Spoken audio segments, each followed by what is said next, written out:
Alma de Médico vai sair um pouquinho hoje do contexto do câncer. Alma de Médico hoje traz, como eu gosto de dizer, um médico de homens e de alma, um ginecologista obstetra que eu tenho a honra e orgulho de dizer que é meu amigo, com especialização fora do país em medicina fetal, para a gente conversar um pouquinho sobre gravidez.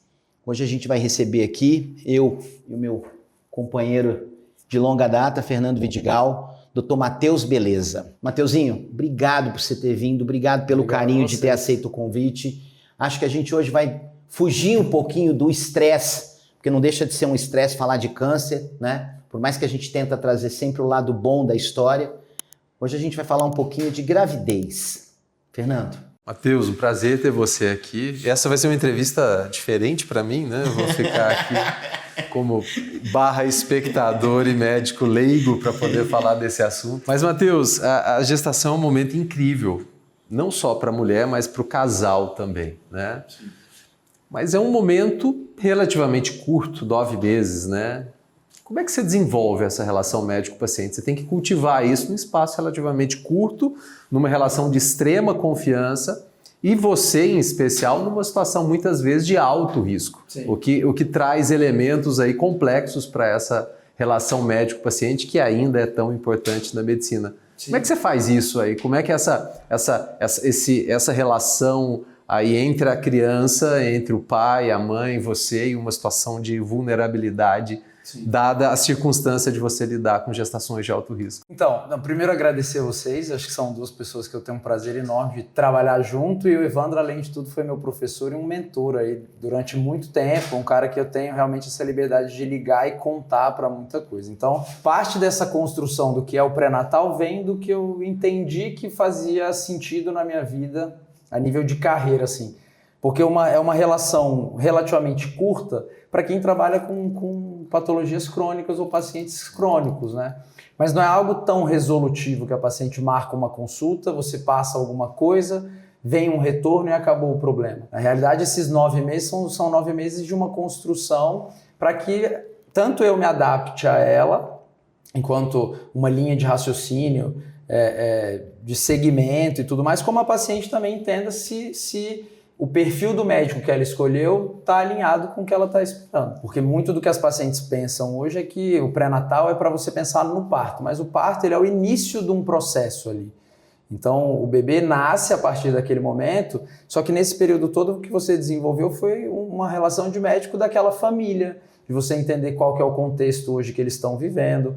Hoje saiu um pouco da normalidade os casais que são chamados habituais, vamos dizer assim. Então você tem casais de formações totalmente diferentes e essa construção ela é muito rica, porque a história do pai e da mãe, da maneira como era antes, isso se desconstruiu um pouco.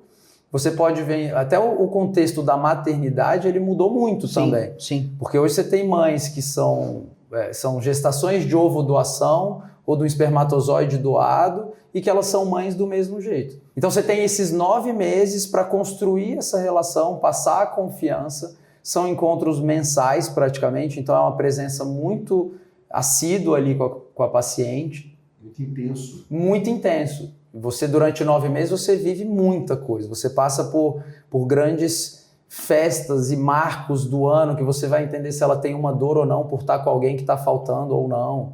Ela vai te sinalizar inúmeros pontos ali no momento de maior vulnerabilidade dela. Então é muito legal essa relação. E nesse contexto você tem um pai ou uma outra mãe, ou o tutor ou a tutora que está ali, porque às vezes são produções independentes e quem vem junto da paciente é a futura avó, o futuro avô. E ela está ali contando com você. A gente separa um pouco, depois que você comentou de ser um pouco diferente da tua realidade, na verdade, quando você está na frente do paciente é a mesma coisa, ele está dispondo uma dor, no caso da paciente não é uma dor por causa de doença, mas é talvez um momento de maior vulnerabilidade que ela esteja, porque ela se sente sem saber o que vai acontecer naquela gestação. E é a mesma coisa, assim, ela vai dispor aquilo, vai falar que está insegura, a gente vai trabalhar primeiro a confiança dela, vai dizer que aquilo não se resolve ali, pedir para anotar as dúvidas e trazer um retorno. Se com 30 dias for muito, você vai pedir para ela vir na semana que vem. E aí é essa relação mais natural do que parece que é construída nesse período, entendeu? Que é o mais legal. Mateuzinho, eu fico com a sensação, assim, de que a obstetrícia de hoje, né, é muito diferente do que se fazia 20, 25 anos atrás. Vamos fazer uma analogia aqui. É muito diferente do que seu pai fazia como grande obstetra que foi aqui em Brasília, e ainda é, porque não parou. Mas você consegue enxergar, tendo essa possibilidade de ter um pai obstetra e você obstetra, essas diferenças que existem hoje em dia? Você acha que melhorou? Você acha que hoje em dia a obstetrícia te dá mais segurança? Como é que você enxerga esse contexto, tendo a possibilidade de viver esse paradigma? Tem um ponto que até você comentou do aprendizado com meu pai, que assim, só tem um jeito de engravidar e só tem um jeito do bebê, 2 jeitos do bebê nascer, em relação a parto. Então, isso não mudou. Mas o que se tem de tecnologia hoje, que agrega no pré-natal principalmente, fez com que a gente saísse de uma possibilidade onde se buscava diagnósticos precoces de uma doença para tentar preparar a equipe, para hoje a gente está falando de um diagnóstico precoce para eu intervir, operar na barriga, que são as patologias fetais que a gente tem condições de fazer cirurgias fetais. E que aqui hoje a gente compõe uma equipe que faz dentro da maternidade. Então assim, você tinha antes um pré-natal onde você não tinha exame de imagem, era tudo muito mais palpatório e uma percepção de medidas e tudo muito subjetivo, para um pré-natal onde eu vejo o bebê, eu avalio o tamanho, eu vejo o fluxo placentário e eu avalio o bem-estar fetal. Então aquele bem-estar fetal que dependia de uma movimentação, e tem paciente que percebe mais, outras menos, hoje se a paciente tem uma dúvida, eu faço um ultrassom e eu consigo determinar com certa segurança se está tudo bem ou não. E aí isso dá muito mais segurança. Era uma especialidade que te deixava muito vendido em relação a alguns diagnósticos que não eram feitos, e quando nascia, e aí estou falando de muitos e muitos anos atrás, não se sabia o sexo do bebê, e hoje no primeiro trimestre você define qual é o sexo do bebê para estruturar como é que vai ser o resto do pré-natal e o que você vai se organizar para fazer. Num contexto de patologia, de doença no bebê, é a mesma coisa. Eu consigo diagnosticar no início, avaliar geneticamente, entender o prognóstico e projetar como é que vai ser o nascimento e a vida daquela família nos primeiros anos, né? Então, isso muda muito. Isso fez com que, de certa forma, a gente tivesse muita tranquilidade e gerasse também, de certa forma, uma ansiedade para as pacientes, porque ficam esperando que tenham todas as respostas, mas também os momentos de tranquilidade de ver que os marcos foram atingidos e que estava tudo bem, entendeu? Deixa eu aproveitar esse gancho também. A gente viu semana passada, aconteceu uma coisa muito triste, e a gente sabe quando envolve uma pessoa famosa, né, isso ganha uma repercussão muito grande. Eu já não faço obstetrícia há muitos anos, mas eu acabei recebendo até algumas mensagens perguntando o que poderia ter acontecido. E aí eu vou transformar isso numa pergunta. Uma apresentadora famosa da Rede Globo, que perdeu o neném com 34 semanas, 8 meses de gestação, diminuiu a movimentação fetal. Do nada ela foi lá e realmente, infelizmente, ela passou por essa situação. Você acha que hoje o obstetra ele tem uma necessidade do ponto de vista técnico de se capacitar mais, não como obstetra, mas também com o contexto da saúde do neném? Você acha que mudou isso? O obstetra hoje não tem só a questão da preocupação muito maior com a mãe, mas ele precisa ter uma base de conhecimento maior em relação ao desenvolvimento fetal? Total. Cabe isso? Total. Cabe essa visão? Então, a visão tem que ser em relação ao binômio. Em termos de saúde, prática tem que ser do binômio. Não tem como hoje o obstetra só falar da saúde da mãe e você mandar para um ultrassonografista para que ele fale só da saúde do feto. Esse é o ponto. Tem que ter alguém que una essas duas informações, porque senão vai chegar um momento que algum conflito de interesse pode existir e você não vai definir o momento adequado do parto, qual conduta ser tomada, deixa a mãe em repouso ou não. Então, tem que ter alguém que faça uma união dessas duas linhas de raciocínio. Porque sem uma mãe saudável, eu não tenho um bebê saudável. E um bebê não saudável, ele pode gerar repercussões na mãe. E aí eu estendo até um pouco mais, tá? É a história do contexto familiar. Eu tenho que estar olhando também para tudo aquilo que está em volta dessa família.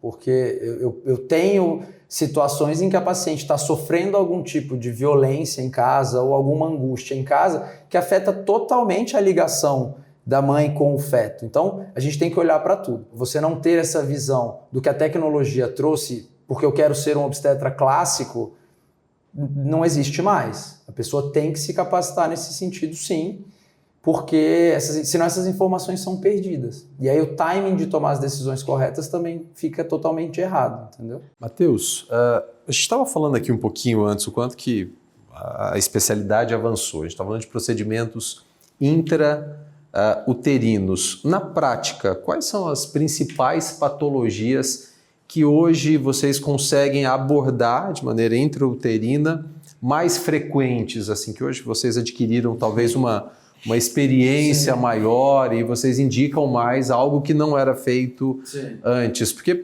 eu acho que nem pensar, né, Fernando? Do ponto de vista prático, você imaginar assim, né? Para o leigo, por exemplo, nós vamos operar seu filho dentro da barriga da sua mulher. Vamos corrigir uma cardiopatia vamos corrigir um problema cardíaco, um problema cervical, mas nós não vamos nós não vamos interromper a gestação. Então, assim, a terapêutica fetal, que era você tratar o bebê dentro da barriga, isso não existia, né?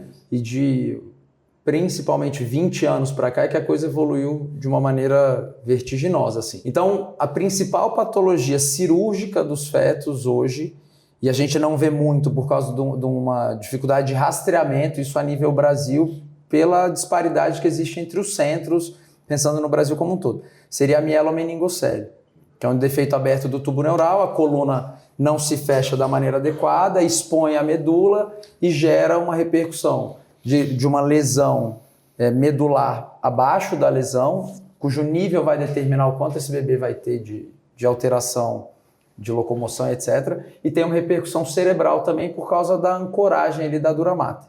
Então essa seria a principal patologia. Dificuldade é essa, assim, tem muitos casos no Brasil, mas poucas pacientes chegam até os centros que conseguem operar. Depois as patologias que você faz um laser para resolver. Então você vai com uma câmera, um fetoscópio. Não, essa é fantástica. E aí sob visualização direta para bebês gemelares, onde tem uma troca de fluxo de sangue, onde um fica sobrecarregado e o outro fica anêmico, você queima os vasos que estão fazendo uma anastomose ali errada. Do ponto de vista prático, é como se você distribuísse de uma forma mais homogênea e justa, entre aspas, o fluxo sanguíneo para os dois nenéns. É você dividir a placenta. Isso. A placenta está ali para os dois. E aí você queima no meio para você deixar cada um com a sua área de vascularização individualizada. E aí você tem algumas outras cirurgias hoje sendo estudadas quando você tem por exemplo, um derrame pleural, uma ascite, uma ventriculomegalia severa, que é o acúmulo de líquido em alguma dessas áreas, você coloca um dreno, porque esse dreno pode drenar para o líquido amniótico e diminuir a pressão naquela cavidade, permitindo com que os outros órgãos eles se expandam e cresçam da maneira adequada. Então é basicamente isso, e você tem ainda para alguns poucos casos as cirurgias cardíacas, que também é uma intervenção bem dramática, fica restrito a casos muito graves, onde você tem uma estenose valvular, que é uma válvula mais fixa ali, e você lesa a válvula para permitir o fluxo de sangue e aquele coração não se remodele de maneira errada. E aí na hora que o bebê nasce, que você corta o cordão e ele tem uma hemodinâmica toda modificada, aquele coração tem a capacidade de bombear porque ele não está com uma cavidade menor do que o que precisaria, vamos dizer assim, sabe? Matheus, para a mulher, assim, para a leiga nesse contexto que vai ouvir a gente aqui, todos esses contextos eles passam por avaliações de ultrassonografia. Esse é o exame. Isso. Se começa pelo ultrassom. É o ultrassom a porta de entrada para que você comece a trabalhar com essas possíveis todas as alterações que você citou. É isso? Sim, mas o pré-natal também é algo que mudou. Assim, os 9 meses de gestação também não mudaram ao longo dos anos. Sim. E o que a gente tem colocado são exames periódicos que são do primeiro trimestre, que são os primeiros 3 meses, segundo trimestre e terceiro trimestre. Para cada bateria dessa de exames dos 3 trimestres, eu tenho particularidades de exames laboratoriais, que são exames no sangue, e exames de imagem, que são as ultrassonografias. E que basicamente eu tenho ultrassonografias morfológicas, que são aquelas onde eu vou olhar toda a anatomia do bebê, todo o molde do bebê para dizer se está tudo sendo desenvolvido. Exames que fazem bem ou não. parte do pré-natal. De todas as pacientes precisam Vão ser fazer feito pra independente todo da mundo. paciente pedir ou não. Exatamente. Entendi. E aí trazendo até para contextualizar naquela pergunta que você fez anteriormente da pessoa famosa e tal. A união dessas informações associadas àquela consulta clínica, que é a conversa, entendendo se tem fator de risco, se não tem, o exame ultrassonográfico que ela trouxe, mais o que pode vir de alteração laboratorial, é o que vai determinar para a gente se essa paciente tem um risco maior ou não e se ela precisa ser vista com cuidado a mais ou não. Uma gestação de risco habitual, por exemplo, é uma gestação que eu tenho pouca intervenção, é uma conversa mais fluida, mas eu tenho que fazer aqueles exames para ter certeza de que está tudo indo de maneira adequada. Aproveitando mais uma vez, olha que coisa, como é que as coisas vão se juntando assim nesse contexto. Eu acho que hoje fica claro que a mulher não tem mais, né, quem pré-estabeleça a hora que ela quer engravidar.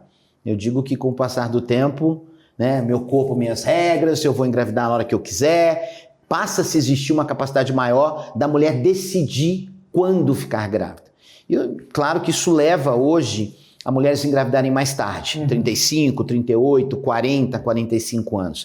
O que você acha disso? O que você acha, até que ponto a gente tem que intervir como médico do ponto de vista cronológico na idade dessa mulher? Sim. A gente escuta muito falar em 35. Eu recebo no meu consultório pelo menos 3, 4 pacientes por semana que com 40 anos chegam para mim e falam assim, bom, agora eu vou começar a pensar em engravidar. A Cláudia Raia foi com mais de 50 anos, não? Eu fiz no ano passado. Exatamente. No ano passado eu fiz o pré-natal e o parto de uma paciente com mais de 50 anos. Meu Deus. E aí?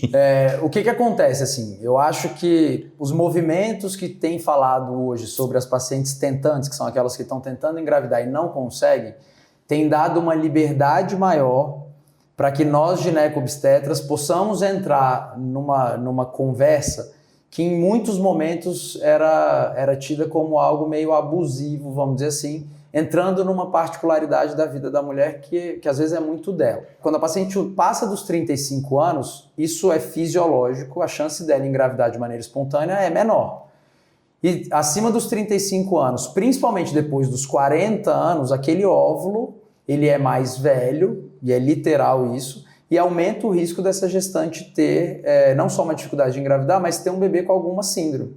Dentre elas, principalmente a síndrome de Down. Dito isso, aos 30 anos, aquela paciente que ainda não tem uma programação de engravidar, é importante que a gente entre no detalhe de que se por acaso ela não tem desejo, não tem um planejamento para até os 35 anos, que ela pense num modo de garantir seu futuro reprodutivo. Sim. Como é que você vai fazer isso? Congelar. Ela congelou os óvulos dela, ela está fazendo uma poupança ali, que o dia que ela decidir, ela tem condições de engravidar. Porque os óvulos vão envelhecer. Mas ela pode estar muito bem do ponto de vista fisiológico, faz academia, não é obesa, não fuma, tem bons hábitos. O útero dela vai ter condições de gestar, mas os óvulos depois dos 40 não vão estar naquela mesma qualidade. Ou seja, se ela congela entre os 30 e 35 anos e decide engravidar com 40, 45 e tem boas condições de saúde, muito provavelmente essa gestação vai ser de alto risco, porque eu preciso ficar de olho e estar mais próximo dela. Por conta da questão cronológica. Por conta da questão cronológica. Mas não necessariamente vai ser algo problemático. Então, assim, é muito comum que a gente tenha pacientes hoje de 40, 45 anos com uma gestação extremamente fisiológica, que só não é chamada de risco habitual ou de baixo risco porque a paciente realmente tem uma idade acima dos 40 e, sabidamente, ela tem um risco maior de desenvolver pré-eclâmpsia, diabetes estacional, um distúrbio de tireoide, mas que vistos de perto não vão causar problema nenhum. Então, assim, a grande questão hoje é a gente poder trazer para a mulher, em termos de planejamento de vida, que você pensa em engravidar? Penso. Você tem agora algum planejamento? Você já está com mais de 30 anos, vamos pensar em congelar? Não, Matheus, eu estou próxima de fixar o momento adequado, então nos próximos 5 anos eu quero engravidar. Se não for isso, está tudo bem, mas congelar dá uma certa garantia. E tendo bons hábitos, eu posso engravidar, e as gestantes podem até engravidar depois dos 50 anos. E isso não é o mais habitual, aumentam-se os riscos, mas, de novo, vistos de perto, a gente consegue controlar isso tudo. Gera uma preocupação maior. Quanto maior, mais acima dos 40 anos... Mas essa conversa tem sido cada vez mais frequente, sim, né? total, no consultório. Eu acho que o grande erro, talvez, seja o gineco-obstetra não discutir isso lá nos 30 anos. Sim, exatamente. Né? Porque a mulher, naquele momento, ela está no ápice de produtividade. Ela não pensa que em algum momento ela vai pensar ou talvez mudar de ideia para poder engravidar. Isso faz com que lá na frente você não tenha mais tempo. Matheus, você falou de coisas muito interessantes aqui, de procedimentos, coisas que na minha época, quando eu formei, eu não sou tão velho assim, mas eu já posso dizer que eu não vi isso na minha formação na faculdade. A gente tem tudo isso em Brasília. Tem. Qual que é o limite hoje, se isso, imagino que isso está restrito a grandes centros, mas o que a gente eventualmente não consegue fazer em Brasília? Você, como grande especialista, o que a gente consegue passar para as pessoas que a gente está pronto hoje em Brasília? A grande questão das intervenções fetais é que a principal estrutura que a paciente precisa, principalmente no pós, está onde ela estiver, porque é a barriga dela. Assim. Sim. Você opera o bebê dentro da barriga e você mantém o bebê lá. E as possíveis intercorrências que podem acontecer, elas são obstétricas e qualquer centro que tem uma boa preparação obstétrica consegue absorver essa gestante, porque vai ser principalmente parto prematuro, um sangramento, alguma coisa que em uma gestação habitual poderia acontecer. Hoje a gente faz em Brasília todas essas cirurgias. Não existe hoje um centro quaternário que faça sozinho a cirurgia de intervenção cardíaca no feto, mas que, havendo a necessidade, você traz um médico que faça. Em termos de equipamento, a gente tem aqui, e poderia ser feita hoje uma cirurgia em Brasília de uma intervenção cardíaca. O cirurgião vai voltar para a sua cidade e a paciente está aqui com o bebê dentro da barriga protegido. Essa curva de aprendizado, essa possibilidade de que os centros em Brasília façam, isso é uma realidade mesmo. Assim. Isso é muito real na nossa vida. Assim. E os centros estão recebendo cada vez mais pacientes, né? De centro-oeste, muita paciente de norte e nordeste também. Acho que a tendência é que essa curva de aprendizado ela vá crescendo, né, Matheus? Total. E aí você começa a ter um pouco mais de segurança, de estabilidade, e automaticamente você passa a virar um centro de referência por conta disso. E quando você rastreia mais, quando os outros lugares vão tendo mais acesso à ultrassonografia, que fazem os diagnósticos, depois direcionar essa paciente também, ou encaminhar para os centros corretos, fica mais fácil. O problema é que, como você falou, tem muitos diagnósticos que as pessoas nem sabem que existe. Assim. Então, isso é o que precisa ser difundido em termos de educação médica mesmo, e a nossa missão é ir trazendo isso e divulgando que já se pode ser feito dentro da medicina fetal. Matheus, inteligência artificial já entrou na sua área já? Você já tem utilizado algoritmos para poder entender a evolução daquele feto e talvez o melhor momento de fazer a intervenção? Sim. Hoje tem muitas calculadoras que você coloca... E aí, assim, muitas das nossas decisões obstétricas, elas são uma balança que a gente precisa determinar se o risco dentro da barriga é maior ou menor que o risco do lado de fora. E essa balança ela é meio cruel, né? Um bebê que está grávido dentro da barriga, mas tem 28 semanas, qual que é a mortalidade dele do lado de fora? Porque aí vale o risco deixar do lado de dentro? A balança e tomar a decisão também, né? Eu fico imaginando no time de você falar, não, amanhã a gente vai interromper, né? 28 semanas, como você citou muito bem. Eu acho que essa sensibilidade é um ponto importante também, né? E aí a inteligência artificial vem muito para ajustar esse cálculo e você conseguir acrescentar alguns outros fatores que antes eram tidos só como subjetivos ou feeling do obstetra. Sabe aquela coisa assim...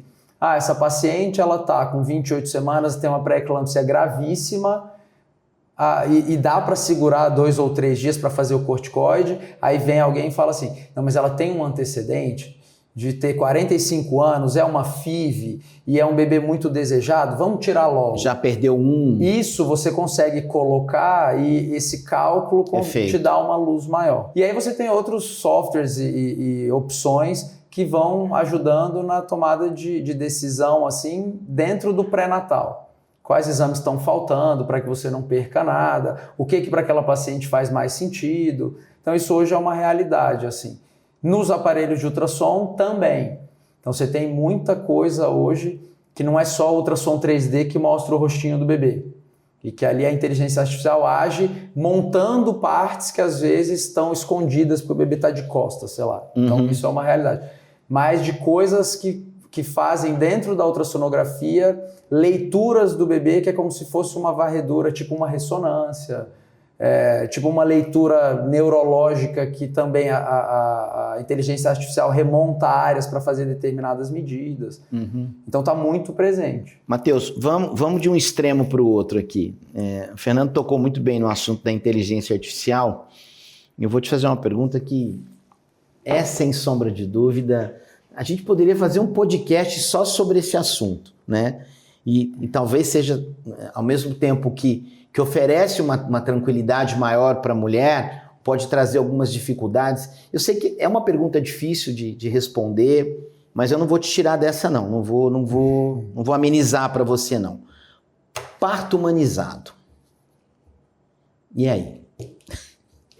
Então, na verdade, isso já me afetou de alguma forma, mas depois eu percebi que foi principalmente por aquele furor gerado por quem está com medo de um nome diferente para algo que muita gente já fazia e tal. O parto humanizado, na verdade, na minha opinião, é o casal estar tranquilo para o momento do nascimento. A via que vai ser, o dia que vai ser, como vai ser feita o trajeto, se vai para casa, se vai nascer, isso não muda. Isso é um conceito pessoal, tá? Sim. E aí eu tô falando muito isso porque eu tenho pacientes que o bebê tem uma patologia grave, vão nascer e tem um risco de morrer logo depois do nascimento e nem por isso o meu parto deixou de ser humanizado, porque foi uma cesárea de um bebê que vai morrer depois que nascer.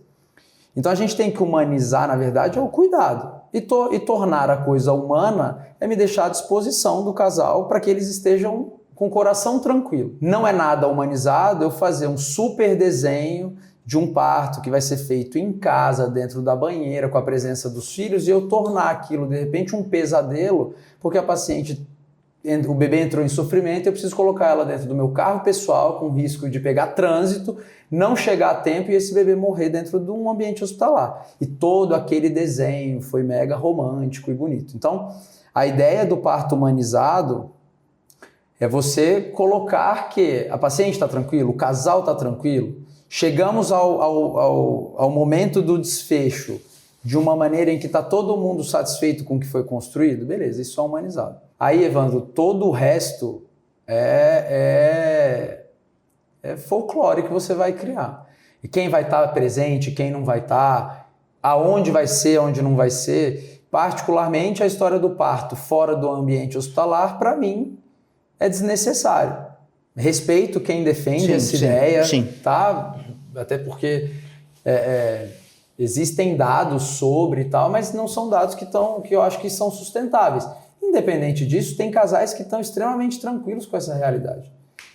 E aí quem sou eu para ir lá e julgar? Então, assim, a ideia do humanizado é eu ter aquela família do meu lado e eu ter a certeza de que eu estou oferecendo para o bebê, que não teve voz até aquele momento, o melhor recurso. Porque ele pode não precisar de nada, ele só precisa, às vezes, de calor da mãe ali. Como você, quando foi obstetra, com certeza fez um parto ou com a paciente em pé, ou chegando no hospital, ou dentro do carro. Assim como eu já fiz. Agora, aquilo foi a realidade que foi possível. Agora, se eu posso organizar, enquanto obstetra, eu preciso ser a voz daquele bebê. E não oferecer para ele o melhor, é algo que eu não entendo. Eu tenho muita dificuldade de aceitação disso que você colocou. Concordo com tudo que você falou e não mudaria uma palavra do que você disse. Eu tenho muita dificuldade porque às vezes se geram determinadas expectativas e se criam determinados cenários como se fosse um roteiro de filme. Que você pode mudar de acordo com a sua necessidade. E a gente sabe que não é assim, as coisas não funcionam desse jeito. E assim, perfeito, humanizar é dar segurança, né? É mostrar para o paciente que o mais importante, tanto para a mãe quanto para o feto, que as melhores condições que estão sendo dadas são as humanas, né? Eu fico muito preocupado que a gente vê muito determinados roteiros de Hollywood como se aquilo realmente fosse uma realidade e se esquece principalmente das possíveis complicações que seriam muito melhor resolvidas num ambiente hospitalar com uma estrutura que te permite realmente oferecer o que é de melhor. E nem sempre o que é de melhor é aquilo que a gente espera, né? O que é de melhor é aquilo que você pode realmente reduzir o risco de uma sequela neurológica. Eu sempre bato muito nessa tecla, eu tenho muito receio desses partos traumáticos do ponto de vista de cronologia, né? 20, 24, 26 horas em trabalho de parto, fora de um ambiente. Porque os riscos dessa criança ter algum comprometimento neurológico depois é muito grande, né? E a gente sabe que isso acaba acontecendo muito exatamente porque o que menos existe nesse contexto, na realidade, é a humanização. Mas sim a necessidade de achar que o parto tem que ter aquele roteiro e aquele roteiro nem sempre pode ser cumprido. E assim, aonde eu questiono muito é o lado comercial da coisa. Mas aí estamos todos na medicina sofrendo com isso. Assim. Sim. Você tem na oncologia as terapêuticas absurdas que fogem do que é o protocolo, que o mundo inteiro está falando, porque a pessoa acha que aquela pessoa no lugarzinho tal que está lá, ele dá um chá que resolve. Aí o cara abandona o tratamento, a assistência, e depois você vai ver o problema já muito maior. Isso acontece um pouco com isso, assim, a pessoa se afasta de um pré-natal, de uma monitorização, de um cuidado, e quando você vai ver o problema já está muito maior. Um pouco disso que você falou, e eu tenho refletido assim, frente à minha assistência mesmo, que o meu compromisso ele é com a paciente daqueles 9 meses e ao parto, e depois a sequência daquele cuidado também, mas eu já percebi que tem muita paciente que se prepara para o parto, e aí ela tem o parto que ela esperou, sem dor, fez uma analgesia, ou então não fez analgesia e foi tudo certo, o bebê via vaginal no colo, e você passa 24, 48 horas depois no quarto e ela tá péssima. E aí, em um dado momento, você para pensar assim, cara, a paciente teve o parto que quis, do jeito que ela sonhou, com as pessoas que ela amava do lado, o bebê tá bem e agora ela tá péssima. O que aconteceu? Tem o lado hormonal, mas tem também o fato de ter se preparado para aquele momento como se aquilo fosse o final da jornada. Um pouco do que eu falei no início, assim. Na verdade, é o início da jornada. Aí é que a coisa começa. Então, você se concentrar no parto, na humanização do parto, e não entender como é que vai ser o pós, talvez seja muito mais difícil de lidar do que você entender que aquele é um momento de transição, e que para aquela transição é um marco temporal, é claro, mas ainda tem inúmeras outras coisas que vão acontecer dali para frente. Então as pessoas se concentram muito hoje no parto, muito pelo lado comercial. Os médicos trabalham isso. Te prometem uma via de parto que nem sempre vai ser entregue. Esse é um outro ponto importante. Para pegar um nicho de pacientes ali que está vulnerável, que quer afirmar a feminilidade com aquele momento, quer comprovar para uma mãe ou para o marido ou para qualquer outra pessoa que ela é forte sim, que ela aguenta a dor sim, que ela não vai fugir da raia. Isso é uma besteira. É uma situação muitas vezes comercial, né? É isso. O Matheus, eu comecei perguntando para você sobre a relação médico-paciente, né? A gente sabe quando começa. Quando que ela acaba? Quando que você dá alta para os seus pacientes? Você fala, olha, vai com o pediatra agora... E a partir de agora, a partir de agora, não precisa mais passar comigo. Como é que você faz isso? Você dá alta para os seus pacientes? Como é que fica isso? Então, faço atendimento ginecológico das minhas pacientes, quando é ginecologia também rotina. Então, se tem alguma outra intercorrência, alguma outra coisa, quando chega ao climatério, eu costumo encaminhar, que não é a minha área de maior atuação, assim. Em linhas gerais, as pacientes, muitas vezes, elas já têm o seu ginecologista, fazem o pré-natal e, em teoria, seria com 40 dias pós-parto a alta. Mas eu tenho uma paciente, por exemplo, que você perguntou do bebê e tal, ela me manda, e foi ontem um aniversário, todos os anos ela me manda o filho mandando uma mensagem, olha, agora eu tô com 7 anos, viu? Só tô te mandando a mensagem pra você não esquecer de mim. Então a gente não esquece porque vira uma coisa de família, assim. Mas logo o Matheus vai passar por uma situação que eu passo que é muito interessante. É prazeroso, mas aí pesa aquela história de falar, caramba, já tô nessa idade, né? Às vezes eu tô na faculdade, chega uma... Você já foi professor de alguma criança que você fez o parto? Várias. Olha. Várias. Você ia falar provavelmente atender o paciente que você fez o parto. Eu cheguei num time, né? Eu fico imaginando seu pai, cara. Seu pai deve ter história para contar. Nem precisa trazer o pai dele aqui. Deve ter história para contar que não acaba mais. Mas eu já fiz o parto de quem eu fiz o parto. Isso é interessante. Pô, Então isso é uma coisa... E assim, foi muito interessante porque eu fiz o parto da mãe dela, no caso, né? Ela nasceu, me lembro o nome e tudo. Quando ela fez 15 anos de idade, ela engravidou. Então, com 15 anos depois que ela tinha nascido, ela ficou grávida. E a mãe me trouxe num desespero total, né? Então, foi interessante porque, assim, você vê alguém que nasceu contigo e depois você fazer o pai dessa pessoa, é uma situação, é muito interessante. Na universidade, tenho certeza que você vai se deparar com isso também. Matheus já deve estar nesse momento já, né, Matheus? De Já, pegar Matheus. alunos aí na faculdade. Que eu fiz o parto? É. Não, ainda não. Não, eu já tenho. Esse semestre aconteceu. Só fez o parto da minha mãe quando eu nasci. Aí você fica olhando e você fala, poxa, né? E é uma sensação muito gostosa, né? A obstetrícia, eu não sei, Matheus, eu quero até te ouvir em relação a isso. Eu acho talvez uma das especialidades mais lindas do mundo. Eu acho que uma das coisas que a gente tem que saber amadurecer com o tempo é que a obstetrícia, ela te traz 99,9% de momentos prazerosos. Mas quando ela te traz um momento de dor, ela te traz para marcar. Para você pensar assim, meu Deus, será que é isso mesmo que eu quero? Você já teve essa sensação? Já, demais. Até porque, assim, ainda que a gente tome todos os cuidados, tenha todas as precauções possíveis, o parto continua sendo, vou correr o risco de falar isso, mas assim, continua sendo um dos principais mecanismos de seleção natural da nossa espécie, ainda é esse momento de transição da vida intraútero para a vida extraútero. Nossa espécie foi a única que mudou o jeito de nascer, por causa da cesárea. Você não tinha outro jeito, você tinha outro jeito de fazer tudo, tratar tudo. A gente mudou isso tudo, né, na história natural da nossa espécie. A gente mudou, inclusive, o jeito de nascer, pô. O ser humano inventou um jeito de tirar uma criança de dentro da barriga que vai totalmente numa linha contrária ao que acontecia antes. Mas ainda assim, o parto é um ambiente que chega um momento ali em que ele é difícil, ainda que tenha toda a monitorização e tudo, e aquele bebê, logo depois que ele nasce, ele precisa de uma adaptação, e que a gente não sabe como é que vai ser, pelo menos ali no início. Óbvio, isso não é para gerar pânico nem nada, 95% dos partos não vão precisar de qualquer tipo de intervenção, mas quando acontece, é muito dramático. É você pegar uma expectativa que estava acontecendo com aquele casal que projetava o filho na faculdade, aquele bebezinho que nasceu, o casal está projetando que ele vai entrar na faculdade, vai dar netos para eles e tal, e de repente tudo aquilo cai por terra. E aí é muito frustrante porque você se dedicou total a isso. Você viu aquele bebê, um embrião, e na hora que nasceu, às vezes não foi dentro do esperado. Nesse contexto, uma coisa que me encanta particularmente é a história dos bebês de alto risco.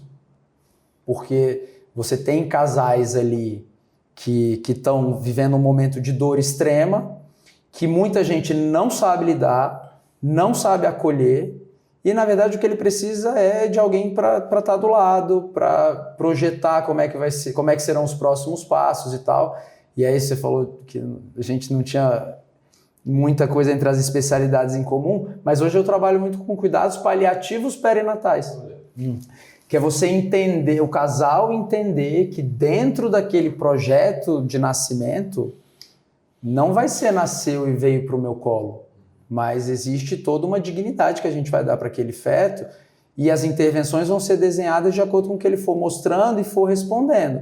Se ele não responder, tá tudo bem, a gente vai dar conforto e ele vai ficar no colo da mãe e o tempo dele vai ser aquele. Isso não deixa de ter importância maior ou menor na história daquele bebê e na história daquela família. Isso fez com que eu mudasse um pouco do que é a dor do diagnóstico para não o prazer de estar do lado desses casais, mas pela satisfação de poder oferecer para eles esse cuidado, essa assistência e que às vezes é de você não fazer nada. Matheus, o que eu posso fazer então? Nada, a gente vai esperar. Mas e dentro da barriga? Não, dentro da barriga o seu bebê está ótimo. Dentro da barriga, você está oferecendo o que há de melhor. A melhor UTI neonatal que existe no mundo, o melhor ambiente é esse. E a gente vai esperar e o bebê vai dar as respostas. E aí você tem desde os milagres mais surpreendentes possíveis nesses diagnósticos e nessas evoluções, aos milagres também que não são necessariamente um bebê que nasceu e ficou bem. mas um bebê que uniu a família, que trouxe para perto alguém que estava longe, ou que fez com que um protocolo do hospital mudasse totalmente por causa daquele bebê, e isso ajudou a vários outros casais que vão vir depois. Então, assim, tem tudo isso que envolve a especialidade que você vai tentando aprender com a dor e com essa limitação que é a nossa capacidade de agir, assim, porque tem uma hora que a gente não consegue fazer nada. Né? A gente já fez essa pergunta algumas vezes aqui, Matheus. Você acredita em milagre? Total. Eu estava conversando com uma paciente ontem sobre isso, assim. Eu contextualizo totalmente e eu dou embasamento para os milagres que eu vejo, assim, sabe? Eu tento entender o que possivelmente aconteceu para eu não achar que foi um passe de mágica, porque não é um passe de mágica. Existe uma intervenção que não é nossa para fazer o curso de alguma coisa mudar. Para mim, o milagre está aí. Eu não preciso entender que a água virou vinho necessariamente por causa... Não é isso. Mas existem coisas que acontecem num pré-natal que você espera que vá caminhando de um jeito e de repente tudo muda. Por que mudou? Eu preciso acreditar que geneticamente o bebê mudou todas as células? Não. Mas eu preciso entender que alguma coisa fez com que o curso daquilo mudasse total. E aí não sou eu, não é você, não é a tecnologia nem o que se estudou até hoje. Só pode ser algo superior a nós. E aí é onde eu entendo que está o milagre, entendeu? E esse alinhamento entre o milagre e uma expectativa adequada em relação à possibilidade do milagre, que é o grande desafio que a gente tem. Exatamente. A gente lida com situações muitas vezes imprevisíveis, né? Que é o conceito que você trouxe aqui dessa intervenção, que foge da nossa atuação, mas que ao mesmo tempo a gente precisa entender que nem sempre os desfechos são como a gente imagina, e tudo Sim. isso precisa ser muito bem explicado, né? Quando a gente explica o milagre é ótimo, mas às vezes o resultado ruim nem tanto. Exatamente. Mas com certeza a gente sabe que existem muito mais coisas que fogem ali do racional e que é um dos conceitos do que é milagre. Matheus, a gente já está falando aqui, impressionante como passa rápido, mais de 40 minutos. Eu queria terminar esse nosso bate-papo te perguntando, e o Matheus? E o dia a dia do Matheus que trabalha com mulher grávida? Como é que você consegue conciliar isso com família, com filhos? Eu sei que você tem filhos pequenos, com pai, com mãe, com esposa, com tudo. Como é que você consegue conciliar? Sobra tempo para o vinho, sobra tempo para sair para passear, sobra tempo... Você consegue diferenciar? Acho que a pergunta mais importante seria... Tem alguma chavinha que desliga quando você deixa a direção de uma maternidade? Você hoje é o diretor da maior maternidade de Brasília. Você tem um hospital na sua mão, que é o que mais faz parte do Distrito Federal, não só do serviço privado, mas comparado com o serviço público também. Dá para desligar? Você consegue criar essa divisão entre o Matheus obstetra e o Matheus pai, o Matheus marido? Sim. Então, a grande dificuldade da obstetrícia é realmente a disponibilidade, né? Que a gente se deixa à disposição o tempo inteiro. É óbvio que você cria um planejamento sabendo mais ou menos as idades gestacionais das pacientes que estão mais próximas e tal. Mas como é algo que gera um estresse e se deixar disponível é algo que pode gerar um estresse maior, eu ao longo dos anos fui trabalhando isso para que quando eu chegasse em casa, aquilo precisa ser meu momento de paz. E graças a Deus eu tenho isso em casa, assim, eu consigo chegar em casa e desligar e relaxar. A grande questão é que tem pessoas que não conseguem, por exemplo, deitar para dormir sabendo que o telefone pode tocar a qualquer momento. Esse era um problema que eu tinha. E aí, assim, eu consegui desenvolver, não é algo que eu projeto para a minha vida a muito longo prazo, é óbvio que a médio e longo prazo sim, porque eu consegui me adaptar. Mas se a gente não conseguir ter esses momentos de escapar e tomar um vinho e estar incomunicável, a gente não vive. Então, hoje eu trabalho com uma equipe, tem mais pessoas que trabalham comigo, mas eu descobri, não há tão pouco tempo assim, mas um prazer absurdo na minha vida é ir pescar. Eu e meu pai. E a grande graça de ir pescar é que o celular não pega.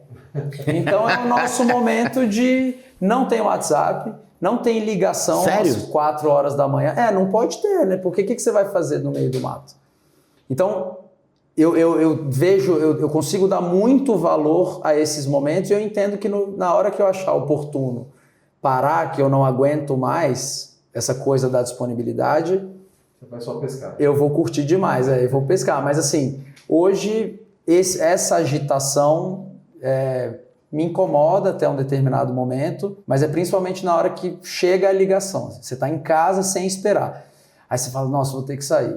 Mas, cara, no momento que você se veste, sai e vai fazer um parto, você vira a chave e você fala, pô, essa é a minha missão mesmo, e você já sai super animado, assim.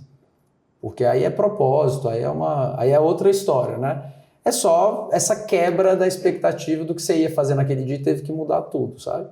E é um alinhamento que ao longo do tempo vai ficando cada vez mais leve. Esse é um ponto importante, né? Eu acho até para a própria questão do bem-estar nosso, da questão... O Fernando é tênis, o Fernando gosta de jogar tênis, né, Fernando? Você para, o Fernando desliga o telefone e vai jogar o tênis. Eu sou selo. Eu só quer me deixar em outra... Na verdade, é alguma coisa que te desconecte, que te faça você só... Se eu for jogar tênis, se eu não prestar atenção no que eu estou fazendo, a bola vai bater na minha testa e não vai ser legal. Então, acho que isso é o legal, né? Quando você está lá pescando, quando você está com selos, enfim. Um pedacinho de papel de 4 centímetros por 4 centímetros me leva para o mundo inteiro. Eu acho que isso é importante. Eu te fiz essa pergunta porque eu acho que, assim, a convivência com os atuais alunos de medicina que vão estar aí cuidando da gente, né? Os obstetras que vão sair daqui para frente, eu fico vendo às vezes obstetras com uma qualidade de vida muito ruim, pelo excesso de parto, pelo excesso de trabalho. Eu acho que isso não só interfere na qualidade do relacionamento com a família, no casamento, com tudo, mas no próprio trabalho. Total. Chega um ponto em que se você não tem esse equilíbrio todo, você passa a ter uma condição de saúde pior e, consequentemente, o que você vai colocar para os seus pacientes, o que você vai oferecer para o seu paciente não é o melhor. Isso é uma coisa que é perfeita, a gente é humano, a gente tem a nossa limitação física, a gente precisa entender isso, né? E eu acho que muitas vezes isso fica um pouco que de lado, né? E a gente não pode deixar de fazer isso, independentemente da especialidade. Eu acho que a gente tem que ter esses momentos aí até para ter história para contar, né? O bom é ter história para contar. Como eu faço tanto cesárea como parto vaginal e tudo, e existe essa questão da disponibilidade, eu limito o volume de partos que eu faço, eu não me deixo muito levar, assim, tem paciente na espera, você botar 1000 encaixes para poder satisfazer a tua agenda profissional, mas aí a tua agenda pessoal ela está indo para o espaço. Então, assim, você tem que colocar esses limites, porque senão daqui a pouco alguma das áreas da tua vida vai entrar em desequilíbrio total. E é onde eu fico me policiando, assim. E é onde a gente se questiona muitas vezes os ciclos, igual você falou. Que horas que é o começo de um e o início de outro, né? Então, acho que é um pouco nessa linha. Fantástico. Fizemos aqui um super bate-papo aqui. Saí daqui sabendo muita coisa aí de gestação de alto risco, dessa especialidade tão bonita, uma especialidade linda, né? Vocês trazem a vida, né, para a gente e o quanto essa especialidade é importante. E mais do que isso, o quanto que a especialidade evoluiu e hoje vocês conseguem preservar esse bem maior que a vida, né, Evandro? Matheus, bom, eu quero te agradecer demais essa oportunidade de a gente estar junto aqui. A ideia é essa mesmo, é poder aproximar mais o paciente do médico, né? Quando eu e o Fernandes a gente se propôs a ter esse projeto, que ainda está engatinhando, a gente sabe que tem muita coisa boa para acontecer.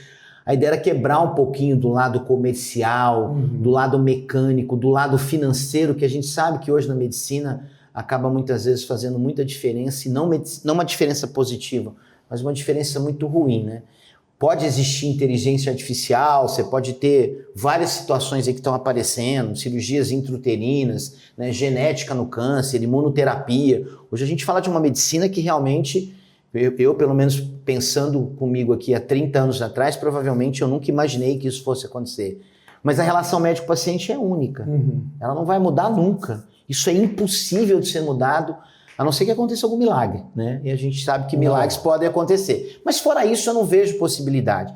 Então a ideia é isso, é poder conversar de uma forma muito tranquila, sem pauta, não tem pauta. A gente está conversando o que a gente sente no dia a dia, né? E obrigado mesmo, vamos torcer para você voltar mais vezes com bons bate-papos aí para a gente poder fechar esse ciclo nosso que vai demorar bastante, né? Mas a gente tem muita coisa para fazer. Mas foi um prazer. Obrigado mesmo, viu? Eu admiro muito o trabalho de vocês e estar por perto para qualquer um dos ciclos vai ser um prazer. Obrigado.